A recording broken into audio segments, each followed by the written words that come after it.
All right. Hopefully you can all hear me quite well. I'm doing actually a new style right now. I'm doing a um, redecorating my new apartment for one thing. See, I got this little clock, and I got Xbox headphones. I got my Google Fiber here. I got some shit around, and I'm a little hesitant to um, make big decisions on where things go because I know that I'm gonna find something in a matter of days to throw up anyway. Um, I got some cool books though. I did get the collected drawings of Beardsley Aubrey or whatever, Aubrey Beardsley, and he died in his early 20s, but he did these really stylized and lavish, sort of sensual, uh, you know, again upside down. What do you call it? Sensual posters and kind of erotic sort of commercial art.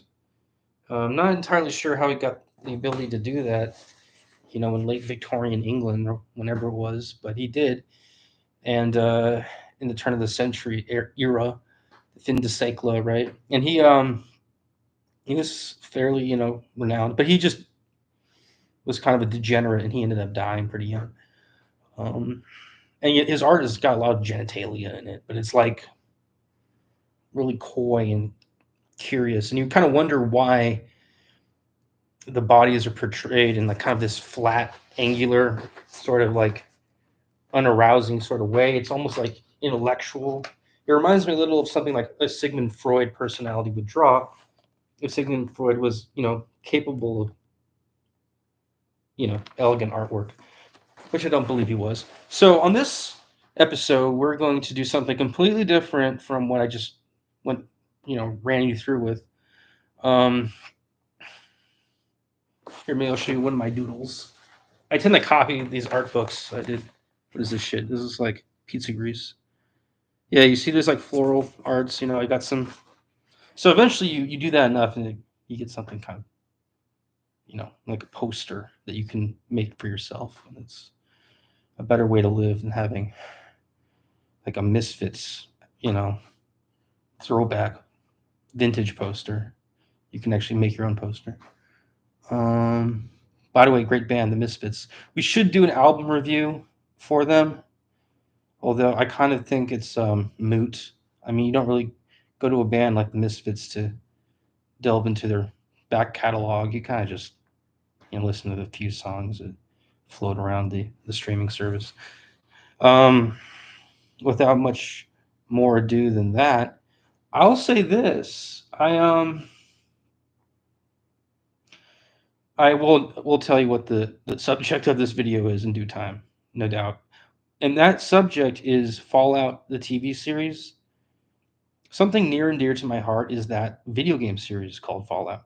And they did do something wonderful where somehow Todd Howard got everyone to make a Fallout show and it's on big streaming service we all know and sort of like sometimes, Amazon Prime. Amazon Prime has not been a favorite of mine, but every once in a while they exceed themselves. I think Amazon Prime probably plays into my dweeb personality more than any other streaming service, which is maybe a little why I find it cringy and unbearable and demented and desperate and overbearing and creepy.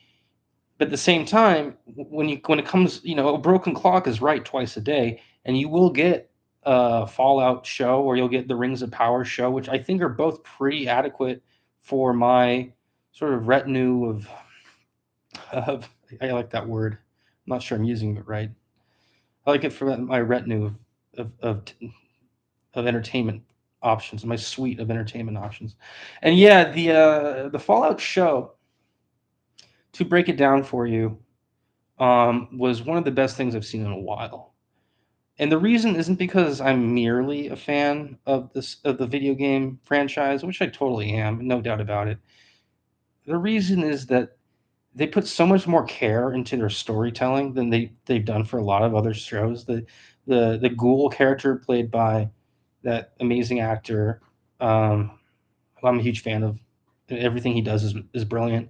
Walton Goggins, he plays the ghoul character so excellently, and make it was actually makes me almost like teary eyed. I don't get teary eyed for shit like this, but I kind of wish I did. Like it's just such a good portrayal, and he has a very sympathetic background despite all the chaos of like a post-apocalyptic nuclear wasteland scenario. We're talking like the Borderlands. I think they have a show or a movie about a movie called The Borderlands. I'm also going to watch and review. I'm not too stoked because I'm not as familiar with that game series by any means.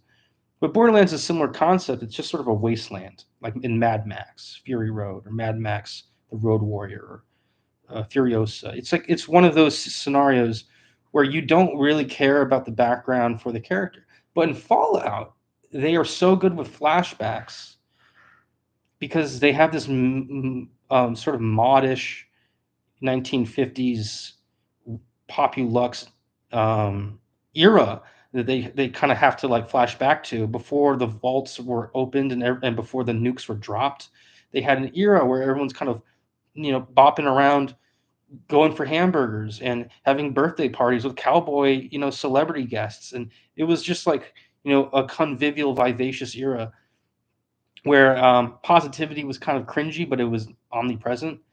And it really was like the American iconic 1950s, but it's sort of foisted upon you in a sarcastic, dreadful way. And they keep having flashbacks to it in the series, which reveal more and more about the characters, and it's done so intelligently. Like it reminds me of what's that one show where they do this all the time? It adds a layer of suspense that doesn't exist in the video games, and so you have a layer of suspense in the video games that is dramatically interesting, which is just it revs up the aesthetic of Fallout to a whole new order of magnitude and pleasure. And I found that also the comedy was really culturally sensitive and sort of maybe not hip, but it was more pointed than it was in the games. The comedy is a little demented and archaic and kind of like I feel like sort of a creepy crawly just playing the game sometimes because the humor in it is really sort of dark. But in Fallout, there was dark humor, but it was mixed in with a lot of light and sort of tasteful blending overall. Now, the cast outside of Walton Goggins was nothing to write home about. I mean, you have a very attractive woman playing the female lead. You have a kind of funny, sort of stoic male character who is of color, and they don't really delve into the fact that he's of color, but they imply that it might be affecting his ability to socialize in a way with his, I think, mostly white co-workers, and he has a really weird life because he works with the Brotherhood of Steel, but he has no real status there. He's kind of like a mechanic or something. Like he just sort of is an initiate who has a really low job and is not taken seriously. But he kind of finds his way into this amazing suit, and then he ends up going around the wasteland trying to find this head. This doctor cut his own head off. That's a spoiler. He cut his own head off, and they're trying to find it. That part was a little stupid. The part of the doctor. It started out good because they got the guy from Lost, the series, the creepy guy who plays the character Ben, and he's in this as this guy who's a doctor, and he's also pretty creepy, but he's clearly kind of a good guy.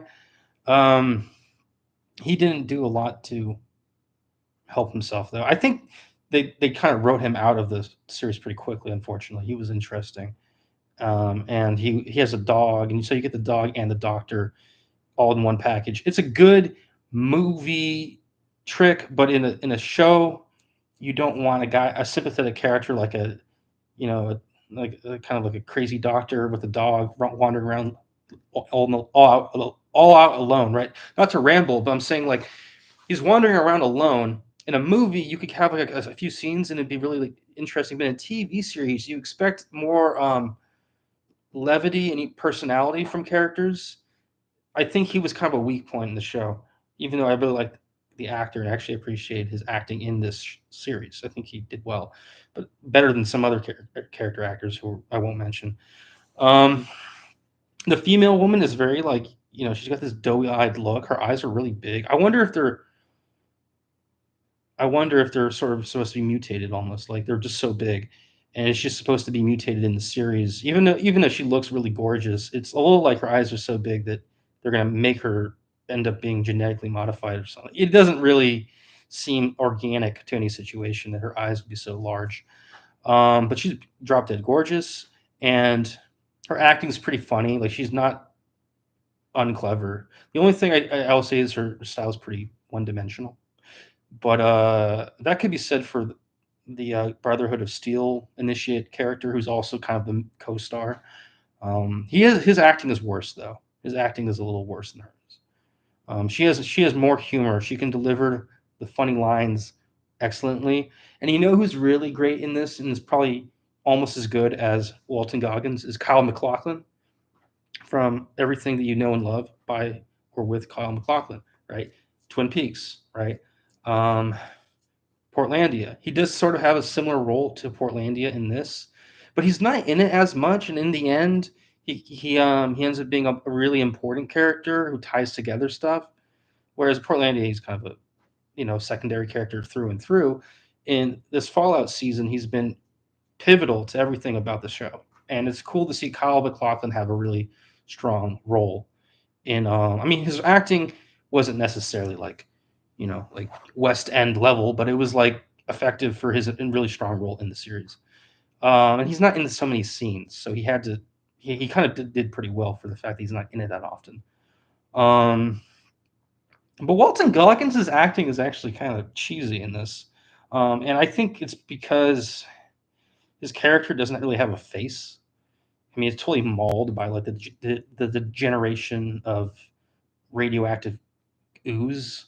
Like it just doesn't. His face has no qualities to it. And for my part, I think the if he had more of like a regular face, he probably would have a little more personality to his acting. But he has so much action and packed into his scenes that he's almost above acting as a character. Like he kind of doesn't need to act. He kind of just makes the right face at the right time. He kind of smiles correctly. He kind of laughs correctly. He kind of snarls and grimaces or grimaces correctly. If he does those things, it's still excellent. I just don't think the character and the makeup lend to a sophisticated role. That's a disappointing factor because I think his background story sort of insinuates that he would have a sophisticated role. And maybe in the next season we'll see more of that, or some sort of blemish in that vein. And anyway, uh, a lot of violence. The whole production design is phenomenal. The costumes are just like the video game, which I'm not saying is extremely difficult, provided that you just play the game a little and you can just sort of emulate everything they do visually. But I just think it's the fidelity to the game is hilarious, and you'd think a show like Fallout would be real fast and loose with its portrayal, but they get real into all the Easter eggs, and they get into all the miscellaneous kind of visual gags that you would expect from Fallout. They really do it. And it takes a life of its own. It's not the most note for note series, but it is a lot more playful than anything about the games. And I'll tell you a little bit about the games. I did a review, sort of tier ranking of all of the Fallout games and all the Bethesda games, I believe, because I tried to visit their headquarters once in Maryland, and ZeniMax, I believe it was called, and they weren't taking guests, and it was actually really disappointing. But I did get to see inside their lobby a little, and they had, despite it being locked out, I could see through the tinted windows, and they had all these replica from their Fallout games, like giant robots that were really kind of smashing, would smash into you in the game. They're kind of smashing into your line of sight in the situation I was in. And the woman who addressed me when I ring the doorbell at ZeniMax was kind of like similar to a standoffish sort of bitchy character in the game in Fallout 3 or Fallout New Vegas at least. So Fallout 3 and New Vegas are similar. I was just talking to a fellow at the bar about this, and he was basically going to play the games, but he didn't know which game to play. And I was trying to recommend Fallout New Vegas because Fallout New Vegas is funny, but it's also funny like pretty consistently and evenly. And whereas Fallout 3 is a little more desolate and gray, even in just the look of the game is grayer, greener. It's got weird colors, but it's very similar in terms of graphical quality and how modern it is. It's just which is to say not very modern. It's the same era as New Vegas, but Fallout 3, the jokes are really stark and blatant, and they you can kind of see them coming, but they're still pretty good. They're exciting. They're not as prevalent as in Fallout New Vegas, despite Fallout 3 being, I think, at the time, the far more innovative game. New Vegas, in hindsight, is more playable because if you compare the two, they're really similar. But New Vegas was second in the chronology after Fallout 3, so Fallout 3 is going to have the prestige. Um, Fallout 4 is way more popular, I believe, and it's got great gunplay. It's you can kind of like watch the booty shake of like the woman when she runs around. It's a funny kind of more. It's a more like kinetic game. There's it's a little more party oriented, I think, than the earlier ones. The earlier ones were dweebier, and even dweebier than that, it truly dweeby is Fallout 2 and 1, and there's some other spin-off stuff that you can get probably for free, or you can even pirate it. No one would care. And those are like, uh, like $2 games right now on Steam, and at least that's when I bought them. They're like $2, and I don't want to play them because they're going to make me reevaluate Fallout in a whole weird way. And I think I should play them because out of sheer loyalty to Bethesda, and plus I'm going to do the tier rank all over again. But those games are crummy. They are so disgustingly crummy, and they're a little like this podcast, or this YouTube channel. They're a little like the last thing you want to see in a scenario that's visual. But I think I played 76, which is the online version of Fallout, and it's pretty modern game. It's not like something like a total nerd would play. It's got some mass appeal, but I felt like it was not actually really that fun for the simple reason that it's supposed to be multiplayer. It's only multiplayer, and you can play Fallout in a multiplayer way, but you don't really need to because you can just sort of play single player and then go talk to someone about it and compare notes. I felt like Fallout 76 was like I almost feel like I didn't have friends or something. Like, why am I playing this cheap ripoff of Fallout? Right. And I was worried, like a lot of people are, that maybe the Fallout series would be like Fallout 76, which is sort of like a watered down version that has, like the aesthetic sort of stamps of Fallout, true blue Fallout, but it doesn't have it doesn't really have that Vault Tech sheen that the game really should have. But the show is great. I think 76 is better if you can coordinate friends to play it. If you just go in there looking for strangers, I think it's sort of like hey, why not just fly to West Virginia and just walk around some town? I mean, it's the same. It wouldn't be that different. West Virginia would be a little scary. Fallout 76 is a little scary. Not like, and also placing it in West Virginia, like just to clarify, Fallout 4 was in Boston. Boston's pretty small in the center. So you kind of see all the sites really quickly. It's very consumer focused. Fallout New Vegas was in Vegas, which you'd think would be like Boston. But Vegas was actually only one feature in the whole map, and there's a whole desert. And that seems boring, but the desert's got these like lot lizard characters and bandits running around and weird Native American bike gangs that don't have Harleys, but they just act like they're in a bike gang. You got weird, and there's an Elvis impersonator guild of some kind. It's just weird.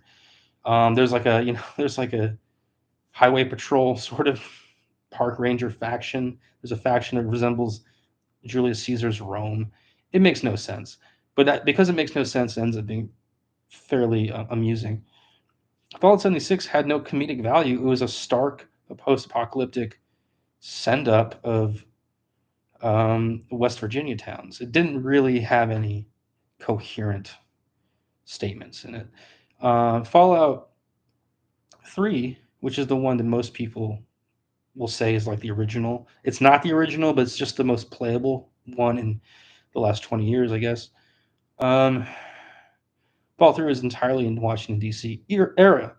So Fallout 76 takes place in West Virginia. West Virginia is not that far from Fallout 3's DC. You don't get a huge change. And 76, despite, in addition to be a weaker game, was also in a similar location to its best game, which is Fallout 3 in the franchise, right? So it was kind of doomed to fail. But I like playing it every now and again because I think it actually is built really well. People say it's glitchy. It was glitchy. I think it's smoothed out. It's built really well.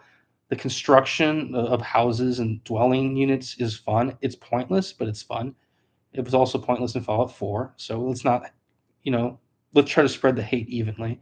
And I think up next for me, I'm going to go back and play Fallout 2, Fallout 1, whatever the fucking Fallout Vault stuff, Fallout Shelter. They have all these weird strategy versions out there too.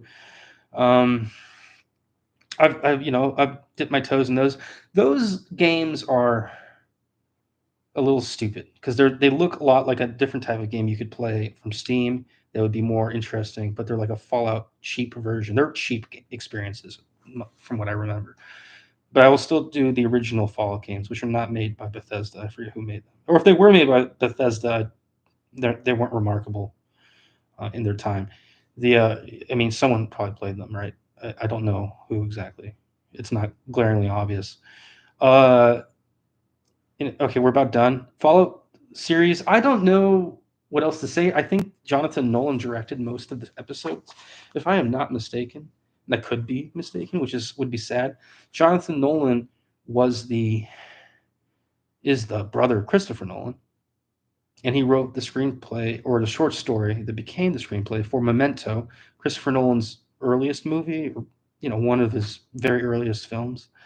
And I think Jonathan Nolan is a pretty good TV director, and I could see the similarity in the style from Fallout, the show, to a Nolan movie like Inception or Dunkirk or Tenet, right? So I get that Fallout 3 is Fallout the series is stylized, but it's because those video games are inherently stylized, and it doesn't beat you over the shoulder with it the way or whatever you call it, beat you over the head the way that the video games kind of do. But a video game is a more immersed experience typically. The show is pretty light in its touch, and it does kind of maintain the dignity of a typical sort of suspense adventure series. It reminded me a little of like a almost like a Twilight Zone or like a Buck Rogers or Flash Gordon or something. Yeah, it just kind of it does have the hallmark of a space age series for sure. It's a little too political at times. It's a little too PC at times, I guess, but that's everything. It was a little too radio friendly. Let's call it, like, it just had a kind of a cheesy, childlike, playful quality. And that's cool for the first season. I'm hoping the second season is more raunchy. And there were some sexual gags in the show that I didn't expect. And when they happen, they really come out of left field. The show ends up being more of a delight for that, and also more of an intrigue. But overall, the Fallout series is, I think, out of, like, let's say 5 stars. I'd say it's like a 4.5. I would give it 5 stars if it had just a little more character and grit. And there are some characters in there that do have grit, but it's totally comedic. It's a facade. It doesn't really play into the plot in any meaningful way. Also, when I redo the Bethesda tier ranking for the games, I'm going to do all the Elder Scrolls games because those are sort of the sister to Fallout. And they had some really early on Elder Scrolls games I never bothered to play, just like the early Fallout games. because they're so stuck in the '90s, and you kind of want to say it's a little like a gardening project where you get stuck in the weeds, and then you realize that you didn't plant the planter pods in the right spot. You have to pull them out. Like you just the strategy is too immense and immeasurable for you to actually coordinate in a timely fashion, and you'd end up only playing for like an hour and not really getting a good experience. It wouldn't be fulfilling at all. But I will do it because out of loyalty to Bethesda and more not really Bethesda, but the amazing franchises. Out of stark loyalty and blatant loyalty to those franchises, I will play those early Elder Scrolls games. So that's 25 minutes. I would say fare thee well. We're going to review some noir films soon. Oh, Evman's online. That's awesome, dude. I love Evman. He's one of my co-hosts. Anyway, take it easy. We'll be back and at it fairly soon. Hopefully tomorrow. Ciao.